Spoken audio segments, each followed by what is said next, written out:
지난 시간 우리는 방주의 문을 닫으시는 하나님을 함께 살펴봤습니다. 방주의 문은 노아가 만들었습니다. 그런데 그 문을 닫으시는 것은 하나님이셨죠. 그동안 하나님은 계속 노아에게 명령하셨습니다. 노아야, 방주를 만들어라. 노아야, 방주에 들어가라. 그렇게 하나님은 늘 노아를 통해서 일하셨습니다. 그러면 방주의 문을 닫는 일도 노아를 시키실 수 있는 거 아닙니까? 노아야, 방주의 문을 닫아라. 그렇게 말입니다. 그러나 하나님은 약속한 자들이 모두 방주에 들어간 이후에 친히 그 문을 닫으십니다. 왜 그렇게 하신 것입니까? 크게 두 가지 이유 때문입니다. 하나는 하나님의 구원은 하나님에 의해서 계획이 되고 하나님에 의해서 완성이 된다라고 하는 것을 보여주기 위한 목적 때문이고, 다른 하나는 심판의 때가 있음을 강조하기 위해서입니다. 여러분, 교회와 성도의 구원은 처음부터 끝까지 하나님의 은혜로 가득 차 있습니다. 처음만 하나님이 계획하시는 것도 아니고 끝에만 잠시 도와주시는 것도 아닙니다. 계획부터 완성까지 모두 하나님이 하십니다. 그러니까 은혜로 시작을 해서 은혜로 마치는 것이죠. 그래서 성도가 고백할 것은 딱 하나밖에 없습니다. 모든 것이 다 하나님의 은혜입니다 라고 하는 고백입니다. 노아가 방주를 만들 수 있었던 것도, 노아가 방주에 탈 수 있었던 것도, 그 속에서 살아남을 수 있었던 것도 모두 하나님의 은혜 때문입니다. 그렇게 노아와 그의 가족은 하나님의 일방적인 은혜로 심판의 자리에서 건짐을 받은 것이죠. 그러면 하나님의 은혜를 입은 자들에게 하나님의 날은 여러분 어떤 날이 되는 것입니까? 구원의 날이 되는 것이죠. 그러나 은혜를 입지 못한 자들에게는 그날이 바로 심판의 날이 되는 것입니다. 우리는 자주 하나님은 사랑의 하나님이시니까 늘 용서받을 기회, 구원받을 기회를 주지 않으시겠느냐, 그렇게 안일하게 생각합니다. 그러니까 무한정 구원받을 수 있는 기회가 주어진다, 그렇게 여기는 것이죠. 그러나 그렇지 않습니다. 용서받을 수 있는 기회, 돌이킬 수 있는 기회는 방주의 문이 닫히기 전까지입니다. 방주의 문이 닫히고 나면은 기회는 더 이상 주어지지가 않습니다. 분명 하나님은 120년이라는 충분한 시간을 허락하셨습니다. 그러나 그 기간 동안 돌이키는 사람은 단 한 사람도 없었습니다. 이는 하나님의 은혜가 아니면은 돌이키고 싶어도 돌이킬 수 없다라고 하는 것을 보여주는 아주 중요한 내용이 됩니다. 여러분, 회개는 내 의지와 노력으로 할 수 있는 것이 아닙니다. 하나님의 은혜로 하는 것입니다.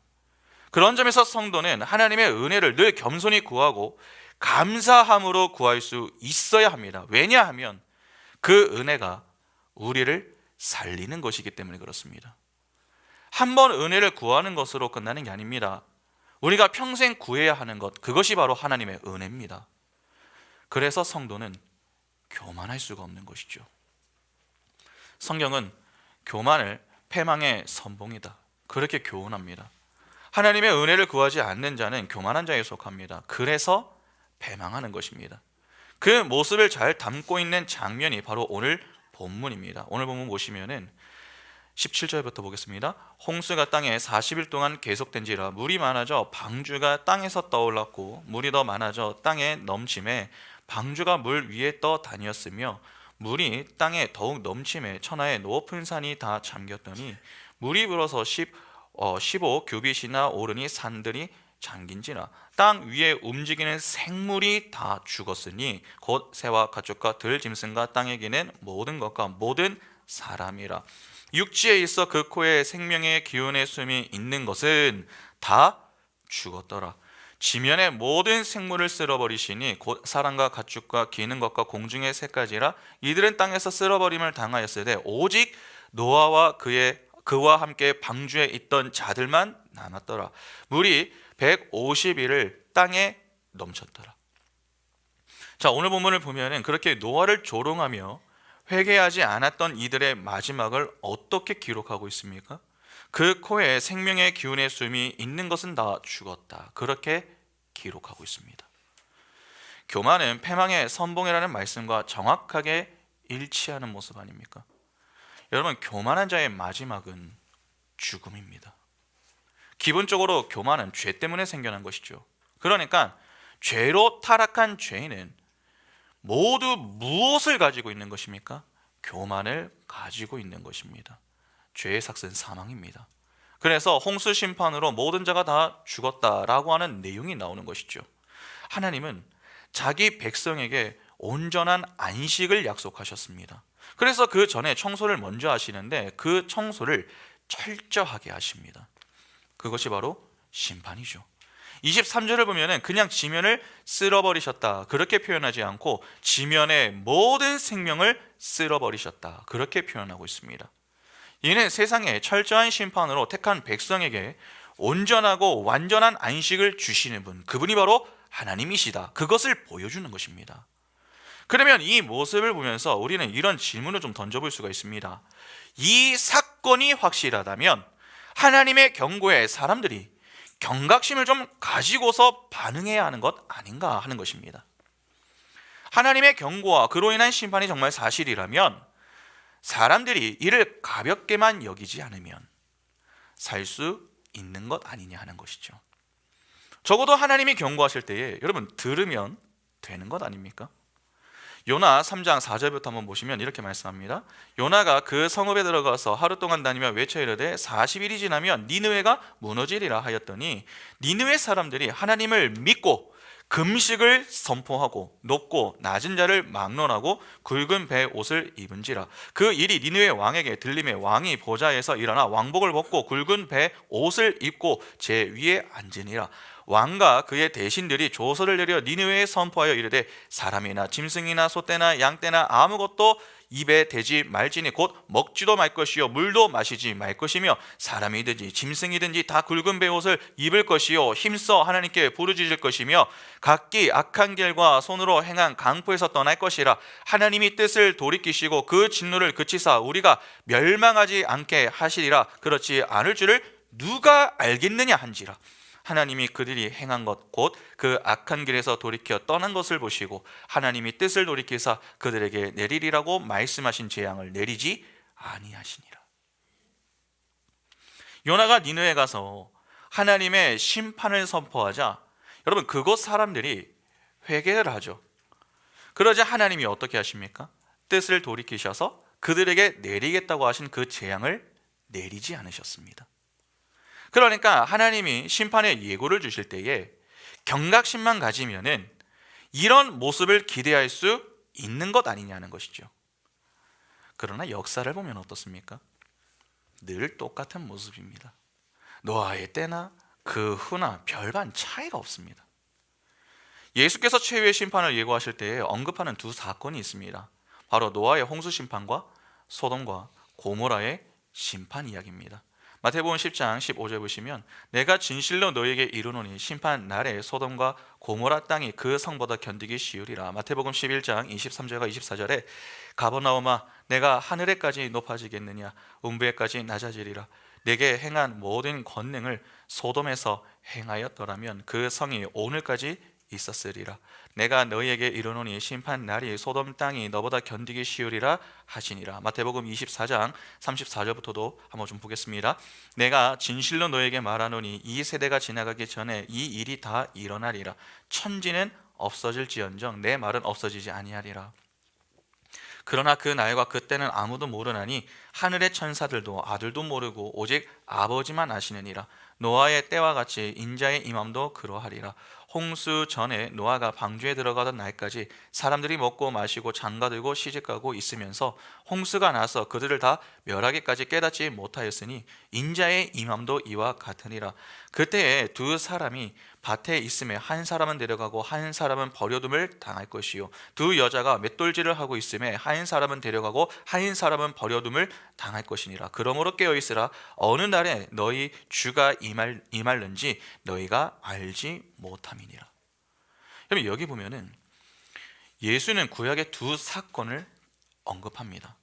마지막 때를 경고하시면서 노아의 홍수 심판과 소돔과 고모라의 심판 사건을 언급하신 것은 두 사건이 최후의 심판 사건을 예고하는 역할을 하기 때문입니다. 그 말은 두 사건이 같은 이야기를 담고 있다라고 하는 사실을 보여주는 것이죠. 그러니까 노아의 홍수 심판과 이 소돔과 고모라의 심판 사건은 서로 다른 이야기가 아니라 같은 이야기입니다. 이는 노아의 홍수 심판 때에만 사람들이 교만했던 것이 아니라는 말 아닙니까? 다시 말해서 인간의 교만과 그로 인한 심판은 한시적인 문제가 아니라 고질적인 문제임을 보여주는 것입니다. 그러면 여러분, 두 사건의 공통점이 무엇입니까? 달리 표현하면은 심판받는 자들의 특징이 도대체 무엇이냐는 것입니다. 첫째, 회개를 하지 않는다는 것입니다. 노아의 홍수 심판을 받은 자들은 회개와는 좀 거리가 멀었습니다. 당시 그들이 어떻게 지냈습니까? 마지막까지 노아를 조롱할 뿐 노아를 통해 일하시는 하나님을 바라보며 회개하지는 않았습니다. 자신들이 죄인임을 인정하지 않았고 하나님께 나와 은혜와 용서를 구하지 않았죠. 소돔과 고모라의 심판 때에도 상황은 비슷했습니다. 여러분, 아브라함이 조카 이 롯과 갈라서는 내용이 창세기 13장에 나옵니다. 그때 롯이 먼저 땅을 선택하죠. 그때 그가 선택했던 땅이 바로 소돔과 고모라였습니다. 성경은 그때 그가 택한 소돔과 고모라에 대해서 이렇게 이야기를 합니다. 창세기 13장 10절부터 13절 보시면은, 이에 롯이 눈을 들어 요단 지역을 바라본즉 소알까지 온 땅에 물이 넉넉하니 여호와께서 소돔과 고모라를 멸하시기 전이었으므로 여호와의 동산 같고 애굽 땅과 같았더라. 그러므로 롯이 요단 온 지역을 택하고 동으로 옮기니 그들이 서로 떠난지라. 아브라함은 가나안 땅에 거주하였고 롯은 그 지역의 도시들에 머무르며 그 장막을 옮겨 소돔까지 이르렀더라. 소돔 사람은 여호와 앞에 악하며 큰 죄인이었더라. 소돔 사람들은 하나님 앞에 악하며 큰 죄인이었다라고 그렇게 밝히고 있습니다. 악은 죄의 자리에서 발생하는 것이죠. 하나님을 떠난 자들이 모두 죄인입니다. 그런데 하나님은 소돔 사람들을 큰 죄인 그렇게 칭하셨습니다. 노아 때에 네피림, 용사, 유명한 자들을 방불케 할 정도로 그들은 큰 악을 일삼으며 지냈던 것이죠. 그런 자들이 있는 땅을 택하여 롯이 가서 지냈습니다. 그런데 하나님이 그곳을 심판하려고 하셨고 천사들이 먼저 가서 그의 가족들을 데리고 나오려고 했습니다. 천사들에 의해서 롯이 소돔과 고모라의 심판 예고를 들었습니다. 이에 그가 당시 딸들과 결혼할 그 사위들에게 심판의 임박성을 다급하게 이야기를 하면서 데리고 나오려고 했는데, 여러분, 그들의 반응이 어떠했는 줄 아십니까? 창세기 19장 11절부터 보시면, 문 밖에 무리를 대소를 막느라고 그 눈을 어둡게 하니 그들이 문을 찾느라고 헤매었더라. 그 사람들이 롯에게 이르되 이 외에 내게 속한 자가 또 있느냐? 내 사위나 자녀나 성중에 내게 속한 자들을 다 성 밖으로 이끌어내라. 그들에 대한 부르짖음이 여호와 앞에 크므로 여호와께서 이곳을 멸하시려고 우리를 보내셨나니 우리가 멸하리라. 롯이 나가서 그 딸들과 결혼할 사위들에게 말하여 이르기를 여호와께서 이 성을 멸하실 터이니 너희는 일어나 이곳에서 떠나라 하되 그의 사위들은 농담으로 여겼더라. 롯은 심각하게 하나님의 심판이 임한다고 말을 전했지만 그의 사위가 될 자들은 어떠했습니까? 장인이 될 그 롯의 말을 농담으로 여겼습니다. 비웃었다는 것이죠. 왜 그들이 비웃는 것입니까? 무슨 말도 안 되는 소리를 하냐 하는 것입니다. 지금까지 그런 일이 한 번도 일어나지 않았는데 갑자기 무슨 엉뚱한 말을 하느냐고 믿지 않은 것입니다. 하나님이 곧 심판하신다는 그 말에도 그들은 농담으로 여기며 그들의 죄를 돌아보고 회개하지 않았습니다. 뒤에 성경을 보면 롯이 지체를 하니까 천사들이 그들을 강제로 그냥 데리고 나오는 내용이 나오죠. 창세기 19장 15절과 16절 보시면, 동틀 때에 천사가 롯을 재촉하여 이르되 일어나 여기 있는 내 아내와 두 딸을 이끌어내라. 이 성의 죄악 중에 함께 멸망할까 하노라. 그러나 롯이 지체하며 그 사람들이 롯의 손과 그 아내의 손과 두 딸의 손을 잡아 인도하여 성 밖에 두니 여호와께서 그에게 자비를 더하심이었더라. 그런데 여기 보면 여러분, 지금 누가 빠져 있습니까? 롯의 말을 농담으로 여겼던 그 사위들이 빠져 있습니다. 그러면 그들은 어떻게 되었습니까? 소돔과 고모라의 심판 때 죽임을 당하는 그 자리에서 함께 심판을 받아 죽었습니다. 노아의 때에도 롯의 때에도 사람들은 하나님이 심판하신다, 그러한 경고를 듣고도 회개하지 않았습니다. 왜 회개를 하지 않은 것입니까? 하나님의 심판을 전하는 이들이 거짓말을 했기 때문이 아닙니다. 믿고 싶은 마음이 없었기 때문입니다. 여러분, 죄인들이 가지고 있는 특징 중에 하나가 무엇인 줄 아십니까? 진실을 그리 중요하게 여기지 않는다는 사실입니다. 죄인들은 진실보다 내게 득이 되는가, 그것을 중요하게 여깁니다. 아무리 거짓이라도 내게 득이 되면 상관하지 않습니다. 그러니까 죄인들에게는 진실보다 자신의 욕구를 채워줄 수 있는 것들이 더 중요한 것이죠. 그래서 가짜들은 거짓 선지자들의 말이 진짜이기를 바랍니다. 주로 가짜들이 하는 말이 무엇입니까? 평안하다, 평안하다 하는 말 아닙니까? 예레미야 6장 12절부터 15절 보시면, 내가 그 땅 주민에게 내 손을 펼 것인즉 그들의 집과 밭과 아내가 타인의 소유로 이전되리라. 여호와의 말씀이니라. 이는 그들이 가장 작은 자로부터 큰 자까지 다 탐욕을 부리며 선지자로부터 제사장까지 다 거짓을 행함이라. 그들이 내 백성의 상처를 가볍게 여기면서 말하기를 평강하다, 평강하다 하나 평강이 없도다. 그들이 가증한 일을 행할 때에 부끄러워하였느냐? 아니라 조금도 부끄러워하지 않을 뿐 아니라 얼굴도 붉어지지 않았느니라. 그러므로 그들이 엎드러지는 자와 함께 엎드러질 것이라. 내가 그들을 벌하리니 그때에 그들이 거꾸로 지리라. 여호와의 말씀이니라. 가짜들은 늘 화보다 복을 강조합니다. 예수만 잘 믿어서 복을 받으라, 그래서 이 땅에 평화를 얻으라, 그렇게 선포하죠. 그래서 가짜들은 이 가짜 선지자들의 감언 이설에 속아서 그것이 사실이기를 기대하며 그들의 말을 철석같이 믿고 따르려고 합니다. 그러면 당연히 여러분, 무슨 말을 안 듣겠습니까? 진짜의 말은 듣지 않는 것입니다. 그래서 이후 예레미야 6장 19절부터 내용을 보시면 이렇게 말씀이 나옵니다. 예레미야 6장 16절부터 19절에 여호와께서 이와 같이 말씀하시되, 너희는 길에 서서 보며 옛적 길 곧 선한 길이 어디인지 알아보고 그리로 가라. 너희 심령이 평강을 얻으리라 하나 그들의 대답이 우리는 그리로 가지 않겠노라 하였으며, 내가 또 너희 위에 파수꾼을 세웠으니 나팔 소리를 들으라 하나 그들의 대답이 우리는 듣지 않겠노라 하였도다. 그러므로 너희 나라들아 들으라, 무리들아 그들이 당할 일을 알라. 땅이여 들으라, 내가 이 백성에게 재앙을 내리리니 이것이 그들의 생각의 결과라. 그들이 내 말을 듣지 아니하며 내 율법을 거절하였음이니라. 그들이 여호와의 말씀을 여러분 전해도, 진짜가 와서 여호와의 말씀을 전해도 뭐라고 대답을 합니까? 안 듣겠습니다. 그렇게 대답을 합니다. 그러니까 그들에게 중요한 것은 진실이 아닙니다. 그렇게 가짜들은 진짜가 진실을 외쳐도 그것을 가짜라고 여기고 받아들이지를 않습니다. 오히려 가짜가 외치는 거짓을 진실로 받아들이려고 하죠.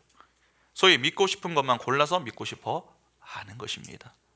그러면 무엇을 믿고 싶어 하고 무엇을 믿기 싫어하는 것입니까?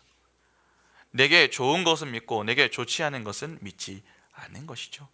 내게 좋지 않은 것은 내가 죄인이라는 사실과 내가 갖고 있는 죄의 문제를 스스로 해결할 수 없다라고 하는 것을 인정하고 이 문제의 유일한 해결자이신 하나님께 나와서 은혜를 구하는 것입니다.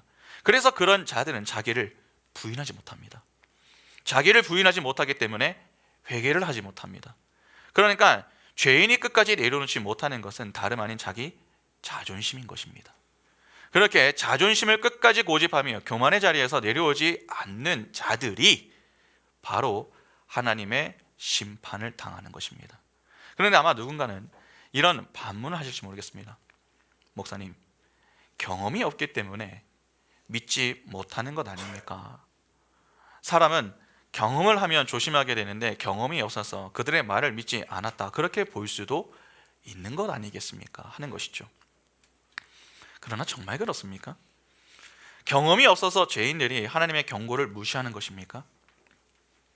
그것은 우리가 하나님을 믿지 않을 이유를 찾아내어서 우리에게 문제가 없음을 합리화하기 위한 노력밖에 되지 않습니다. 여러분, 우리는 경험하지 않아서 믿지 못한다라고 말하려고 하지만 사실은 그렇지 않습니다. 횡단보도를 건널 때에 여러분, 무단 횡단을 하면 안 된다는 것을 배우셨죠? 또 그럴 경우에 사고가 나는 사건과 사고들도 많이 듣고 많이 보기도 하지 않았습니까? 그러나 그럼에도 불구하고 우리는 어떻게 합니까? 알면서도 바쁘면은 그냥 무단 횡단을 합니다. 하준아, 하준아, 앞을 보고. 그러니까 알아도 하는 것이죠. 여러분, 새로 물건을 사면은 늘 가치 있는 것이 무엇입니까? 설명서입니다. 안내서. 그 설명서 안내서를 참고하여서 조립을 하고 사용하는 것이 안전하다, 그렇게 말을 합니다. 실제 그것을 무시하여 생기는 문제들이 있음을 종종 확인하기도 하죠. 그런데 사람들은 어떻게 합니까? 아내가 꼭 안내서 그 설명서를 좀 확인하라고 하면은 꼭 이 남편들이 하는 말이 무엇입니까? 괜찮아, 다 돼. 그러다가 물건을 고장내는 것 아닙니까? 그러니까 우리는 몰라서가 아니라 알아도 그대로 따르지 않는 것입니다. 지금 광야에서 생활하는 이스라엘을 여러분 한번 생각해 보시기 바랍니다. 그들이 하나님의 심판을 경험해 본 적이 없습니까? 출애굽 세대는 생생하게 그들의 삶에서 경험을 했습니다. 애굽에서 내리는 열재앙을 보았습니다. 홍해 바다에서 애굽 군대가 하나님에 의해서 몰살당하는 그러한 장면을 두 눈으로 다 봤습니다. 자신들도 죽어야 하는 그 현장 속에서 자신들만 살고 나머지는 죽어 시체가 떠다니는 그 바다 앞에서 찬양을 불렀던 이들이 바로 이스라엘이었습니다. 그러면 그들이 그것을 보고 광야 생활을 하면서 하나님을 잘 믿으면서 지냈습니까? 그렇지 않습니다. 광야 생활을 시작하고 며칠이 지난 이후부터 그들은 내내 불평하고 크고 작은 반란을 일으켰습니다. 그것이 민수기 1장과 26장 사이에 나오는 사건들이죠. 그 사건들을 지날 때마다 그들은 하나님의 심판을 받아서 죽었습니다. 그렇게 1세대는 전부 광야에서 죽죠. 그러면 그들은 왜 다 광야에서 죽은 것입니까? 경험이 없어서가 아니라 그들이 믿고 싶은 것만 믿고 싶어하는 그 모습, 즉 여전히 그들의 육체 가운데 남아있던 죄의 문제 때문이었습니다. 오늘날도 여러분 다르지가 않습니다. 우리나라는 언제든 전쟁이 일어날 수 있는 분단국가입니다. 6.25 전쟁을 통해서 분단의 아픔을 겪었고 지금도 그 아픔의 여운이 남아있는 나라에서 우리가 지금 살고 있는 것입니다. 그러나 요즘 사람들은 어떻습니까? 너무나도 평화롭게 지내고 있습니다. 북한과 전쟁이 일어날 수 있다, 여러분 조금도 그렇게 생각하지 않습니다. 그래서 나라를 위한 기도에 그렇게 게으르고 매주 예배에 대한 간절함과 절박함도 없습니다. 왜 우리 교회가 그렇게 예배를 강조하는 것입니까? 아마 누군가는 예배에 대한 이 엄격함에 좀 불만을 갖고 계신 분들도 있을 수 있습니다. 1년 52주 중에 한두 번 못한 것을 가지고 목사님이 왜 저렇게까지 하시나, 그러나 불편한 마음이 드실 수 있다는 것이죠. 그러나 기억하셔야 됩니다. 여러분, 횟수로만 보면은 한두 번은 별것 아닐 수 있습니다. 그러나 그 한두 번 무너지는 것 때문에 그 다음부터는 더 빠르고 더 크게 무너지는 것입니다. 우리는 생각합니다. 내가 예배 한 번 빠지면 지옥 가는 줄 알았다. 주일 예배 한 번 빠지면 정말 큰 문제가 생기는 줄 알았다. 그런데 아무 문제 생기지 않더라. 그렇게 생각하면서 예배를 가볍게 생각합니다. 그러나 이미 그 자체가 여러분 죽어가고 있다고 하는 증거가 됩니다. 왜 성경은 천국에 가는 이가 얼마 안 된다고 말한 줄 아십니까? 진짜 예수를 인생의 우선순위에 두며 사는 이들이 별로 없기 때문에 그렇습니다. 우리는 무엇을 두려워하며 살고 있습니까? 주일에 공부를 멈추는 것? 돈 버는 것? 친구들을 만나는 것을 멈추는 것을 두려워합니까? 아니면 그것 때문에 하나님을 예배하지 못하는 것, 하나님과 관계를 소홀히 여기는 것, 하나님을 잃어버리는 것을 두려워합니까? 우리는 세상의 것들을 잃는 것에 대해서는 매우 두려워합니다. 벌벌 떨고 어떻게 해야 할지 몰라 하죠. 그러나 하나님을 잃는 것에 대해서는 별로 두려워하지 않습니다. 하나님을 잃어도 큰 사건, 사고만 생기지 않는다면 괜찮다고 생각을 하죠.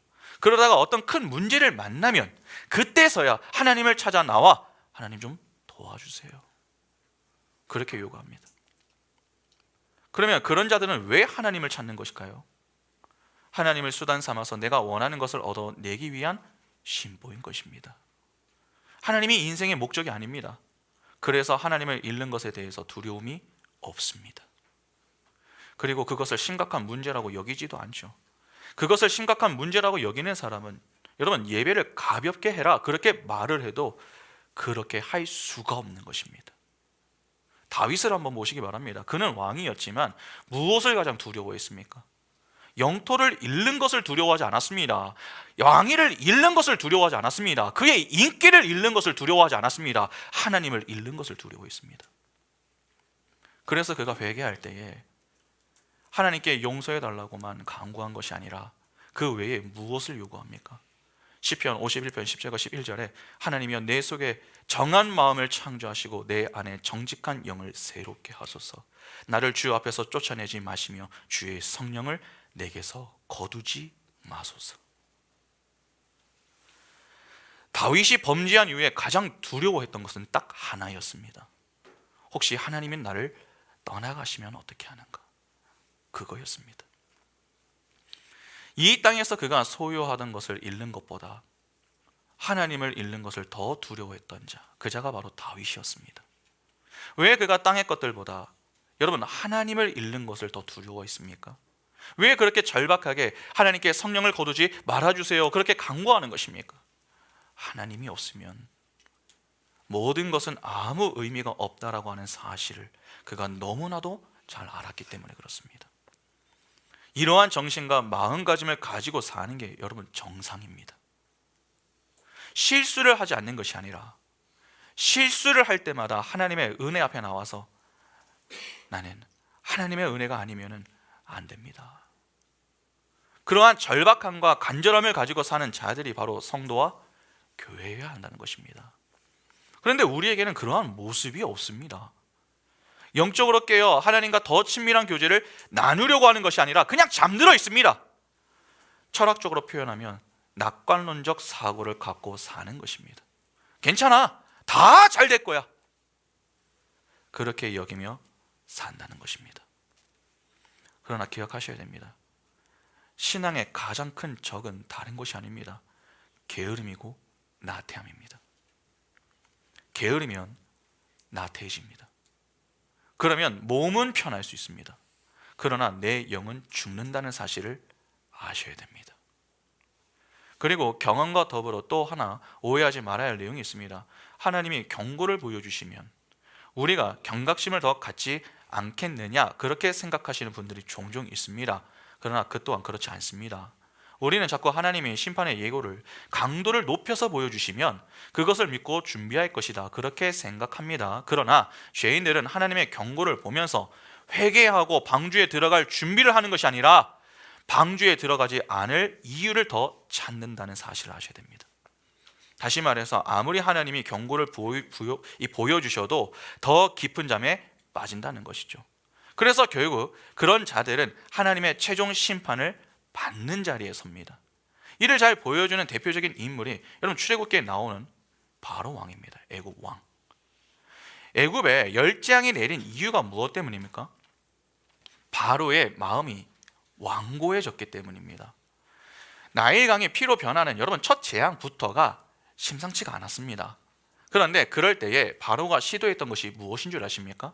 출애굽기 7장 20절부터 보시면은 모세와 아론이 여호와께서 명령하신 대로 행하여 바로와 그의 신하의 목전에서 지팡이를 들어 나일강을 치니 그 물이 다 피로 변하고 나일강의 고기가 죽고 그 물에서는 악취가 나니 애굽 사람들이 나일강 물을 마시지 못하며 애굽 온 땅에는 피가 있으나 애굽 요술사들도 자기들의 요술로 그와 같이 행함으로 바로의 마음이 완악하여 그들의 말을 듣지 아니하니 여호와의 말씀과 같더라. 바로가 돌이켜 궁으로 들어가고 그 일에 관심을 가지지도 아니하였고 애굽 사람들은 나일강 물을 마실 수 없었으므로 나일 강가를 두루 파서 마실 물을 구하였더라. 여호와께서 나일강을 치신 후 이레가 지나니라. 애굽에 있었던 이 요술사들을 불러 모아가지고 모세가 일으켰었던 일을 똑같이 따라하게 만들었습니다. 그래서 술사들이 비슷하게 흉내를 내자 이 바로의 마음이 더 완고해졌죠. 그러면 바로가 애굽의 술사를 불러 따라하게 만든 이유가 무엇 때문입니까? 하나님을 믿기 위해서가 아니라 하나님을 믿지 않기 위해서 그렇게 한 것입니다. 그러니까 하나님의 심판을 보고도 바로는 하나님께 돌아가야 할 이유를 찾는 것이 아니라 다른 것에서 그 이유를 찾으려고 했던 것이죠. 오늘날도 똑같습니다. 과학이 발달하기 이전에는 여러분 천둥이 치거나 아니면 천재지변이 일어나면은 사람들은 신부터 찾았습니다. 바다에 나가는 이들은 바다의 신을 찾았고 땅이 가물어질 때면은 비를 주관하는 신을 찾았습니다. 그렇게 그들은 항상 신을 찾고서 신의 도움을 구하였죠. 그런데 과학이 발달하면서 이 모습이 어떻게 변합니까?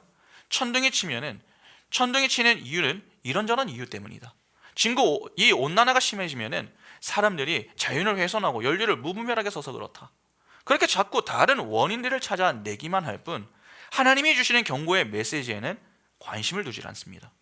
그동안 우리나라에도 여러분 주어진 경고의 메시지들이 얼마나 많습니까? 이런저런 사건, 사고들 이 때문에 온 국민이 함께 가슴 아파하며 눈물을 흘리게 만들었던 그러한 일들이 얼마나 많습니까? 그런데 그런 사건들과 사고들을 보면서 우리는 하나님이 우리를 향한 심판의 나팔을 불고 계시는 그 일에 별로 관심을 두질 않습니다. 그냥 우리 일이 아니라고 생각하는 것이죠. 심판을 피하려고 낙관론을 펼치기만 하는 것입니다. 회개하자. 우리가 하나님께 돌아가자. 그렇게 그 사건과 사고를 통해서 하나님이 주시는 경고의 나팔 소리를 들으며 하나님께 돌이키기 위해 회개하는 이들이 그렇게 많지가 않습니다.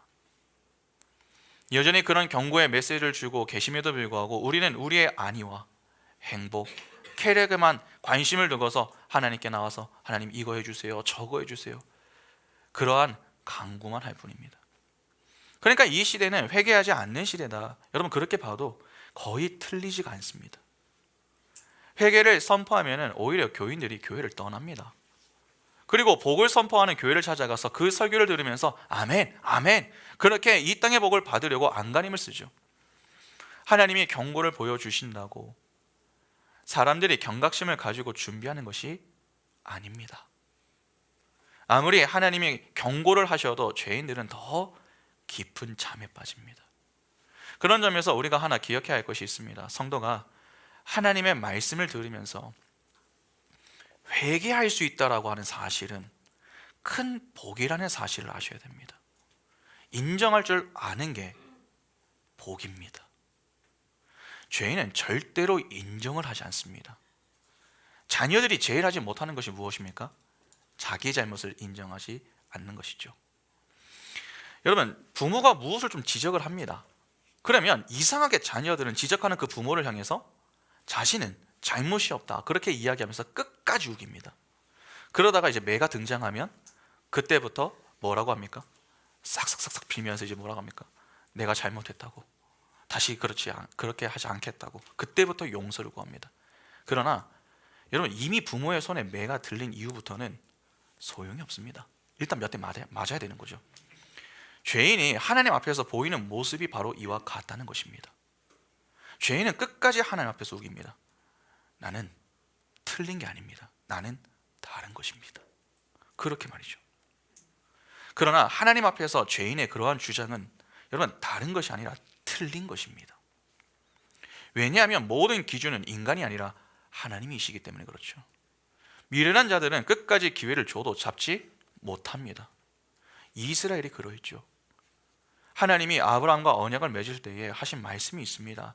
창세기 15장 13절부터 16절 보시면 여호와께서 아브라함에게 이르시되 너는 반드시 알라 내 자손이 이방에서 객이되어 그들을 섬기겠고 그들은 400년 동안 내 자손을 괴롭히리니 그들이 섬기는 나라를 내가 징벌할지며 그 후에 내 자손이 큰 재물을 이끌고 나오리라. 너는 장수하다가 평안히 조상에게로 돌아가 장사될 것이요 내 자손은 4대 만에 이 땅으로 돌아오리니 이는 아모리 족속의 제약이 아직 가득 차지 아니함이니라 하시더라.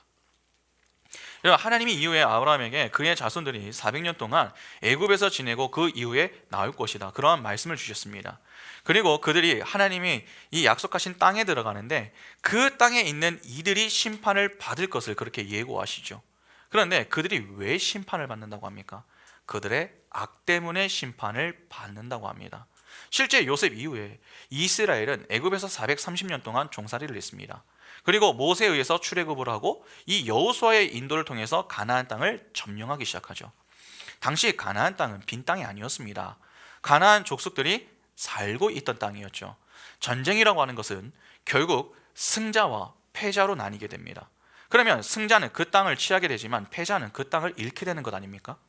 이스라엘의 승리는 곧 가나안 족속 편에서는 패배가 되는 것이고 그들은 땅을 상실하게 되는 것입니다. 그러면 궁금함이 생기죠. 왜 하나님이 가나안 족속을 심판하십니까? 하나님의 관심은 택한 백성에게만 있는 것 아닙니까? 그런데 왜 굳이 오래 참으시다가 이 가나안 족속을 심판하시느냐는 것입니다. 하나님이 가나안 족속을 심판하시는 것은 그들의 악에 분노하여 심판하시는 것이 아니라 오래 참으시고 그들의 악에 심판하시는 그 모습을 통해서 그 땅을 점령하는 이스라엘에게 무언가 교훈을 주기 원하셨기 때문입니다. 여러분, 가나안은 하나님이 약속하신 땅입니다. 다시 말해서 하나님이 계시는 땅이죠. 하나님이 계시는 곳이 천국 아닙니까? 그러면 그것은 어떤 곳입니까? 거룩한 곳이며 하나님의 말씀에 따라 순종하는 믿음의 원리로 살아야 하는 곳입니다. 그래서 그들이 가나안 땅을 점령할 때의 모습을 보면 어떻습니까? 하나님의 말씀에 순종하는 것으로 점령을 합니다. 믿음의 원리를 추구해야 하는 곳임을 보여주는 것입니다.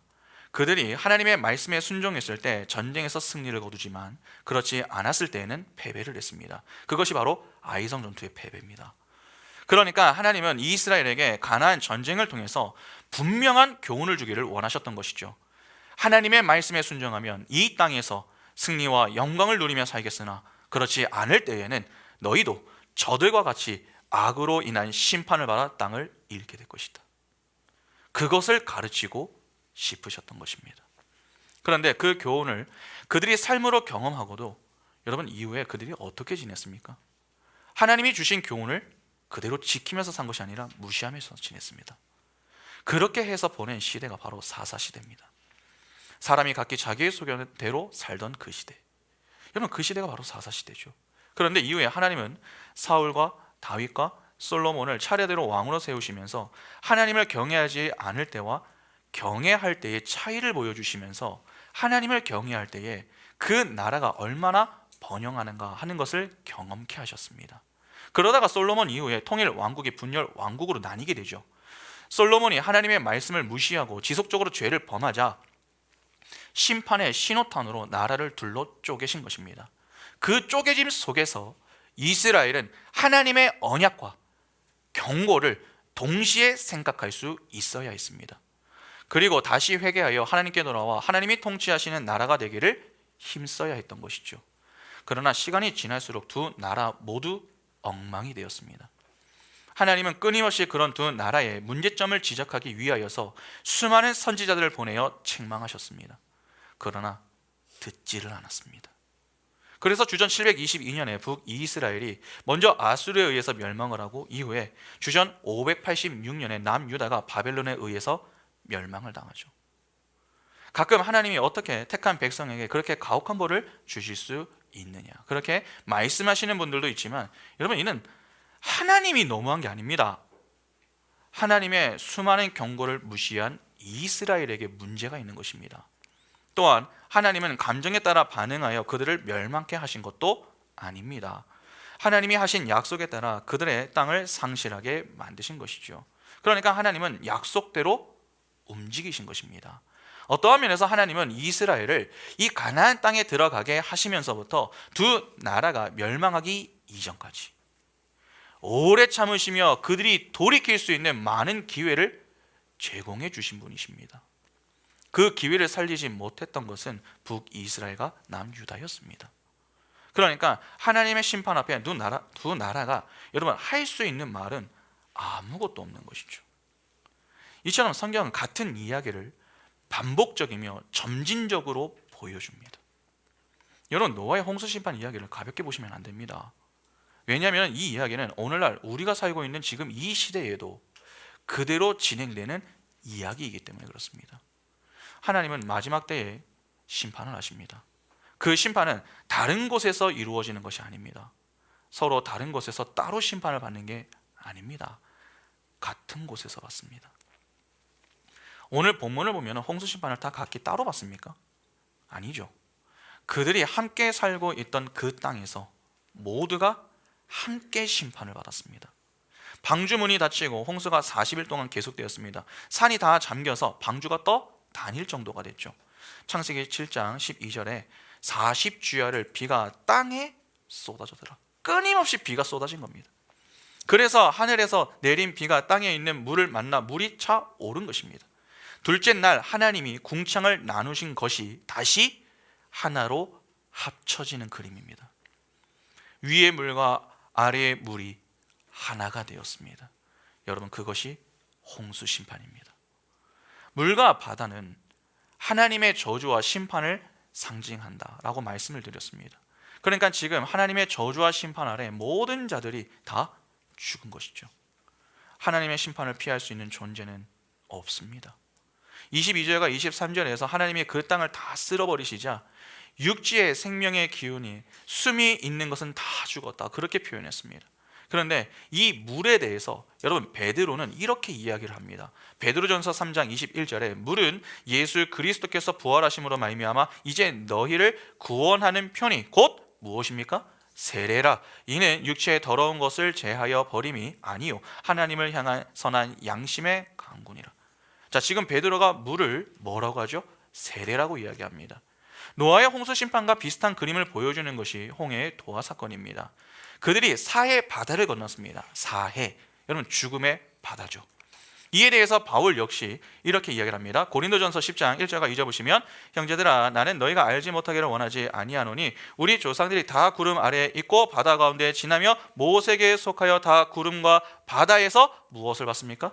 세례를 받고. 바울도 물을 건너가는 그 사건을 두고서 세례라고 표현을 합니다. 그러면 한번 보시기 바랍니다. 물은 하나님의 저주와 심판을 상징합니다. 물 속에 잠기면 다 죽는 것입니다.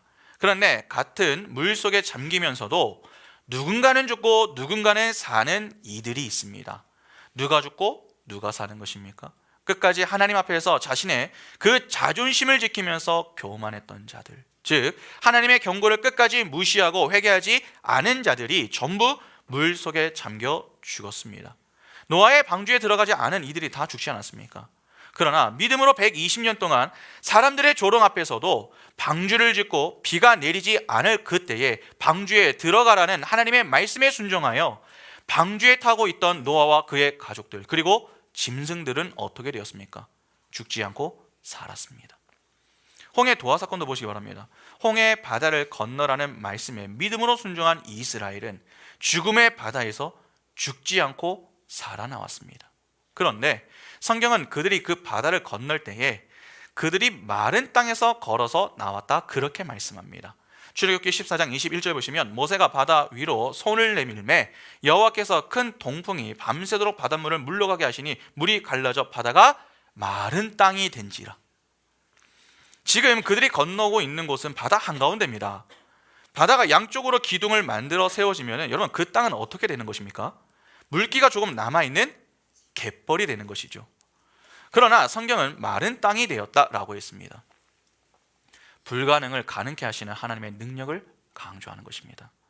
그 하나님의 능력을 힘입어 걸어갔던 자들이 바로 이스라엘이었습니다. 그렇게 그들은 죽음의 바다를 마른 땅처럼 걸어서 살아나왔습니다.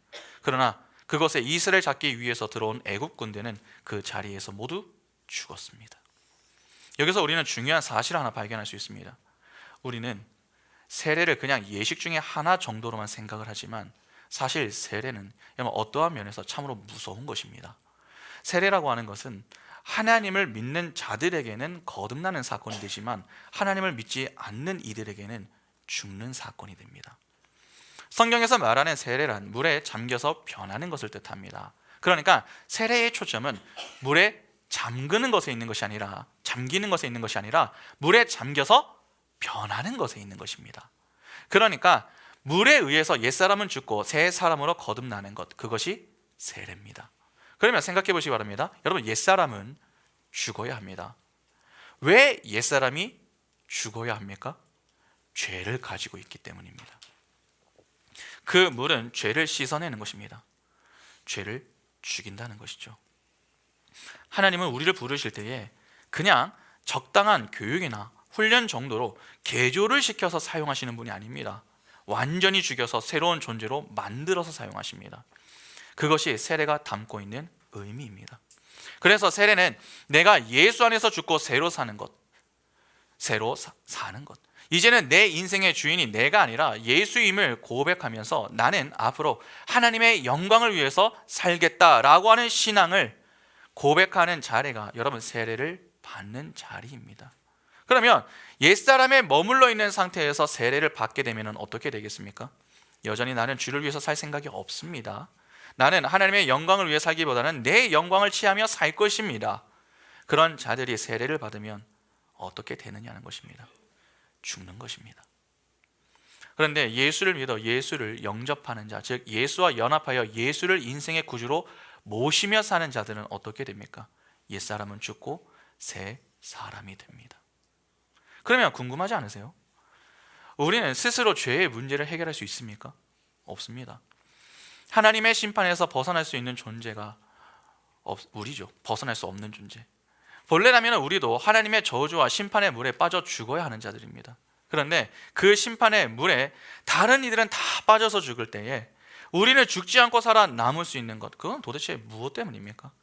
우리를 대신하고 대표하여 예수께서 그 물에 빠져 죽어 주셨기 때문입니다. 오늘 본문 23절을 다시 한번 보시기 바랍니다. 23절에 지면의 모든 생물을 쓸어버리시니 곧 사람과 가축과 기는 것과 공중의 새까지라 이들은 땅에서 쓸어버림을 당하였으되 오직 노아와 그와 함께 방주에 있던 자들만 남았더라. 하나님이 내린 홍수로 모든 자들을 다 쓸어버리실 때에 누구만 남았다고 합니까? 노아와 그의 가족들만 남았다고 합니다. 그런데 성경은 그냥 노아와 그의 가족들만 남았다라고 하는 게 아니죠. 방주에 있던 자들만 남았다고 했습니다. 여기서 중요한 것은 방주에 있던 자들이라고 하는 어구입니다. 노아의 홍수 심판에서 그들이 살 수 있었던 것은 다른 게 아닙니다. 방주 때문입니다. 그런데 그 방주는 예수 그리스도를 상징하죠. 홍해 도화 사건에서 이스라엘이 죽음의 바다를 건너면서도 죽지 않았습니다. 분명 애굽편에서 볼 때 그들은 죽음을 향해서 걸어 들어가는 것입니다. 그래서 그들은 죽어야 했습니다. 그러나 그들이 죽지 않고 마치 마른 땅을 밟고 가듯 다시 살아나왔습니다. 왜 그들이 살아나온 것입니까? 아까 읽은 바울이 쓴 이 고린도 전서였죠. 그 내용을 보면은 모세에 그들이 속하여 나왔기 때문입니다. 잘 아시다시피 모세는 예수 그리스도를 예표하는 인물입니다.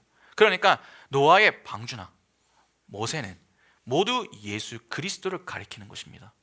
그러면 그들이 죽지 않은 이유는 결국 누구 때문입니까? 예수 그리스도 때문입니다.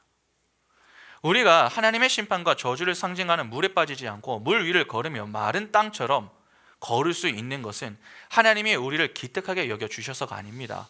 예수가 우리를 품에 안으시고 우리를 대신하시고 대표가 되어 맞아 죽어주셨기 때문에 우리가 살 수 있었던 것입니다.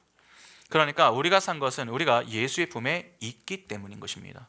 우리가 세례를 받을 때에 옛 사람이 죽고 새 사람이 된다고 할 때에 우리가 새 사람으로 거듭날 수 있는 것 역시 바로 예수 그리스도 때문인 것입니다. 새 사람이 된 우리를 여러분 하나님이 어떻게 보십니까? 예수로 보십니다. 예수의 품에서 예수와 연합하는 우리를 예수로 보시는 것입니다. 그러니까 착각하시면 안 됩니다. 우리가 무언가를 잘해서 하나님이 우리를 의롭다고 여겨주시는 것이 아닙니다. 우리가 예수의 품에서 예수와 연합된 자, 즉 작은 예수로 하나님이 보시기 때문에 우리를 의롭다 그렇게 여겨주시는 것입니다. 그래서 우리가 예수 안에서 어떤 실수를 하고 넘어짐이 있어도 우리를 끝까지 포기하지 않으시는 것이죠. 우리를 그냥 보시는 것이 아니라 예수라는 안경을 쓰고 보시는 것입니다. 그 내용을 오늘 본문은 이렇게 표현하고 있는 것입니다. 오직 노아와 그와 함께 방주에 있던 자들만 남았더라. 이 의미가 어떤 의미인지 조금 이해가 되십니까? 그러면 마지막으로 고민할 문제는 이것입니다. 오늘 우리는 어떻게 살아야 하는가 하는 것이죠.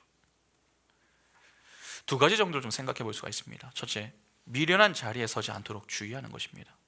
시편 1편 6절을 보시면 이렇게 말씀합니다. 무릇 의인들의 길은 여호와께서 인정하시나 악인들의 길은 망하리로다. 의인의 길은 인정하시나 악인의 길은 망한다고 했습니다. 악인은 미련한 자리에 서서 하나님의 심판을 받아 망합니다. 그러면 누가 미련한 것입니까? 하나님의 말씀을 농담으로 여기는 자들입니다. 하나님의 말씀을 조롱하는 자들입니다. 하나님의 말씀을 농담으로 여기고 조롱하는 자들은 하나님을 경외하지 않는 자들이요 하나님을 두려워하지 않는 자들입니다. 오늘 우리는 어떻습니까? 진정 하나님을 두려워하고 있습니까? 왜 우리가 하나님을 두려워하지 않는 것입니까? 하나님을 모르기 때문입니다. 갓난 아이는요 겁이 없습니다. 그래서 누구에게든지 화를 냅니다. 그냥 우는 것이죠. 그러나 조금씩 나이가 들면 어떻게 변합니까? 누구에게 화를 내고 누구에게 화를 내면 안 되는지 구분을 해서 화를 냅니다. 알면 조심하고 알면 두려워합니다. 우리가 하나님의 준엄한 경고에도 두려워하지 않는 것은 하나님이 어떤 분이신가를 사실 모르기 때문은 아닌지 좀 돌아볼 필요가 있습니다. 하나님을 알아야 합니다. 그래야 두려워할 수 있습니다. 그런데 주의할 게 있습니다. 우리가 하나님을 두려워해야 하는 이유는 벌을 받지 않기 위해서가 아닙니다. 그분은 우리의 영적인 아버지입니다. 자기 자녀에게 매를 들어도 살리기 위해서 매를 드는 것이지 죽이기 위해서 매를 드는 부모는 없습니다. 하나님을 알면 우리는 존경하고 사랑하는 차원에서 하나님을 두려워하는 것이지 벌을 받지 않고 심판을 받지 않고 죽지 않기 위해서 두려워하는 게 아닙니다. 여러분 이를 잘 구분하셔야 됩니다. 둘째, 내가 붙들어야 할 대상을 정확하게 알고 붙드는 것입니다. 미련한 자리에 서지 않는 것이 이 소극적인 차원이라면 붙들어야 할 대상을 정확하게 붙드는 것은 적극적인 차원입니다. 우리가 진정 붙들어야 할 대상이 누굽니까? 예수 그리스도입니다. 앞을 보세요. 우리를 살리는 것은 우리의 지식과 경험, 이성적 판단과 세상의 힘이 아닙니다. 예수 그리스도를 믿는 믿음입니다. 우리는 예수도 붙들고 사는 자들이 아닙니다. 예수만 든든히 붙들고 살아야 하는 자들입니다. 다른 이들이 심판을 받아 다 죽임을 당했을 때에 그 자리에서 건짐을 받은 것은 방주에 타고 있던 노아의 가족들이었습니다. 오직 노아와 그와 함께 방주에 있던 자들만 남았다고 했습니다. 우리가 붙어야 할 대상은 명확합니다. 여러분 성경은요 추상적이고 또 모호하게 이야기하지 않습니다.